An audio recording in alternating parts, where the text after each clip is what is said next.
Pourquoi la ferme du Gros Chêne? Parce que le guide Pur Beurre a décidé de leur décerner le coup de cœur 2024 du producteur de la terre. Et juste là, on va voir Philippe qui est à la traite justement ce matin. C'est tout le temps comme ça ou quoi? Tout le temps à cette heure-ci? Ouais, tous les matins à 8h et 17h le soir. Donc alors des pinoirs, une race bretonne. Bretonne Pinoir, exactement. C'est une race qui est typique les origines viennent des Monts d'Arrée. C'est une race qui est passée de 700 000 vaches en 1900 à 300 vaches en 1970. Oui, tout ça parce elle a un rendement un peu moindre, c'est ça que... Oui, alors elle a beaucoup moins de lait que les autres races. Alors pour la décrire, c'est la plus petite race de France en taille. Oui, c'est ça. Elle fait combien de... Elle fait 1,17 m en moyenne au garrot. C'est une race très très rustique, qui peut vivre dehors toute l'année, qui mange... Nous, on ne complémente pas nos vaches à l'aliment. Elles sont nourries uniquement à l'herbe, au foin. Du coup, on a des périodes où on a moins de lait, parce qu'elles sont quand même moins nourries. Mais elles n'ont pas du tout de céréales.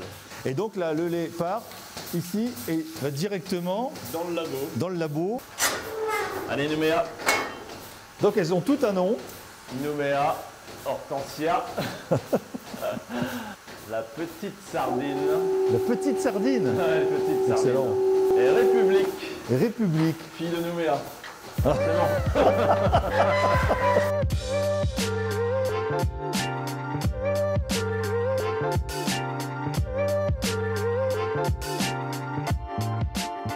Bon alors Emilien, là on est dans le labo. Tout à l'heure on était à la traite avec Philippe. C'est le lait de la traite de ce matin, ça? Exactement, donc c'est le lait de la traite de ce matin, qu'on a pasteurisé à 85 degrés, qu'on a mis à refroidir et on a remis un gouel de la tournée d'avant, de la semaine dernière, pour du coup remettre le ferment en route. Est-ce que tu peux nous en dire un peu plus? Le gouel, c'est quoi? À l'origine, ça vient du Finistère. Hein. Exactement, ça vient du Finistère Sud. On l'appelle également gros lait. En termes génériques, c'est plutôt un lait fermenté. C'est le lait en fait qu'on a pasteurisé, qu'on a fait chauffer, c'est souvent au coin du feu. Et on a remis du coup un ferment, c'est-à-dire un ancien gouel, c'est du repiquage, qu'on fait également avec le kéfir, avec les yaourts grecs, avec le skyr aussi, qui est un lait crémé, mais c'est un peu la même technique. Et donc le plus connu, un des laits fermentés, c'est le yaourt aussi. Donc quand on veut refaire du yaourt, on reprend un ancien yaourt. Donc le gouel, c'est un petit peu notre yaourt breton. Le pot est commun à tous les producteurs, on est 14. Okay. Et là, on a pour projet de passer le gouel en AOC, en AOP. Ouais. Donc c'est un projet assez important pour nous. Parce que donc là, c'est du gouel de pinoir. À l'origine, c'était la pinoir. Mais aujourd'hui, on peut faire du gouel de froment du Léon, non? C'est ça. À l'origine, c'est avec les races du secteur. Donc c'est vrai que dans le sud de Finistère, c'est principalement de la bretonne pinoire. Oui.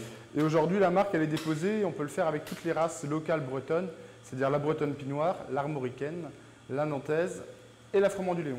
Le gouel, c'est une chose, mais il n'y a pas que le gouel dans cette ferme fromagère. C'est ça. Il y a aussi du fromage blanc, du riz au lait, des yaourts.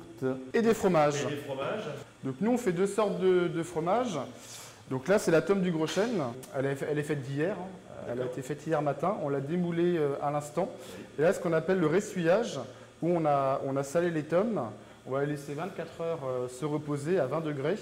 L'idée, c'est vraiment que la surface s'assèche pour que la fleur d'affinage se développe et aussi donner du goût au fromage. Et donc là, on a les petits frais. Donc ça, c'est plutôt une technologie qu'on voit souvent dans les fromages de chèvre, hein, mais en vache, elle va s'apparenter à ce qui est Saint-Marcellin, Saint-Félicien. On les emmène en cave, donc là, ils ont à peu près une semaine. Okay. Là, ils ont 15 jours. D'accord. Hop, ils vont grandir. Là, ils ont à peu près un mois. Et puis là, du coup, ils arrivent au stade de la vente. Du coup, ils sont comme ça. Ils ont pris vraiment une belle teinte grise. Le matin. Tiens. Le gros chêne, le petit chêne. Et ben pour l'instant, il reste à baptiser.